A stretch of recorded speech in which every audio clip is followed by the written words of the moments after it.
So, how productive have we all been since we last talked, and how much should we really care? I mean, we all want to get up in the morning and feel like we're making a decent contribution to the world. We all love the feeling of having done something useful or made progress. But this productivity thing can get out of hand.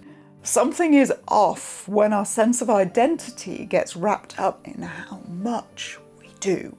There's something way off in the very idea of making laziness a kind of vice and prolific activity a virtue. I mean, we're being productive to what end? Does the maker with the biggest pile of finished projects win? We're not machines. We were never supposed to be. And this comes into sharp focus where I am right now, right here.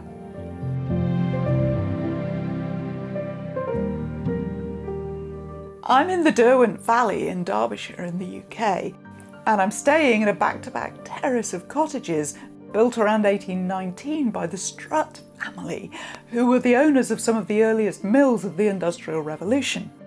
The mills spread for about 15 miles along the river from Matlock to Cromford to Milford to Belper and beyond to Derby. This is actually designated a World Heritage Site as the birthplace of the modern factory. The mass production methods established here during the 18th and 19th centuries for spinning and weaving cotton, and the legacy of those mills and communities is still with us right here today. All of it was built to harness water power and people power. In working class families like mine, everyone from the parents to children under 10 worked long, punishing shifts in the mill, and behind them, behind everything we see here, the cotton industry was all built on the backs of enslaved Africans picking the cotton that was shipped here to be spun and woven at scale. And it was at the expense of the Indian weavers who had their craft stolen from them. The mill owners here built not just the factories, but the whole system. They built the cottages for their workers to live in, and they built the schools that the children went to for 2 hours a day when they weren't working. Presumably in order to help train the kids to sit still, do as they're told, and to treat the clock as their boss. Sound familiar? The Industrial Revolution, friends, cradle of multiple hideous atrocities and champion of punishingly hard work reinvented as a virtue. I wonder how we got from there to a place where we feel pressured to make all the things and post to social media multiple times a day. Our lives are not even close to being as hard as theirs were, but we're cogs in a recognisable machine, friends. The factory just got a lot bigger. We're the engines of online advertising. Many say that capitalism and the associated attitude to work as the most important thing has its origins in the Protestant work ethic, which had already had centuries of selling work as a moral and religious obligation in this part of the world. And there's nothing wrong with work or progress or contribution or satisfaction with the results until your internal work ethic goes off the deep end and you find yourself ugly crying at 3 a.m. because you can't fit 250 separate tasks into each day and then wind down enough to actually sleep through the night anymore. Or is that just me? Anyway, I just don't trust my planner as much as I used to.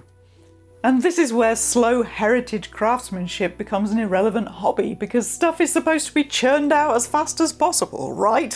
What use is this? One project per weekly video, right? Keep feeding the algorithm, right? But our attitude to productivity is on us. The world out there only changes when we change what's in us. It's up to us to be self-aware about what forces influence us and to consciously challenge and change that if we want to. So let's not compare our work to mass production, counting only the results and editing or burying or hiding the process. This is what arts and crafts was all about, slowing down and appreciating something handmade, well-made, slowly, over time, with love and precision. And that's what I hope this coat symbolises, this glorious monstrosity of ultimate sustainability. Yes, sustainability. 3 years of fun on 6 metres of velvet. So far. So I'm just contemplating the irony of working on this in early 19th century factory workers' cottages up and down the River Derwent. I have one panel finished, one in progress in America, and this is panel number 3, on which I am sewing leaves at my own damn pace. Thank you very much. And here's another thing about mass production. We all know it doesn't work for clothing. If you sew and you're looking to make clothes that actually fit you and not a mythical mass-produced standard size, the first step is taking your measurements accurately. But that's tricky to do on yourself if there's no one around to help you. We have a brand new free guide at Foundations Revealed to get that crucial first step right. Taking good measurements is the first step in making clothes that actually fit and feel good. So if that's for you, there's a link to download that free guide below. So, savor the process, friends.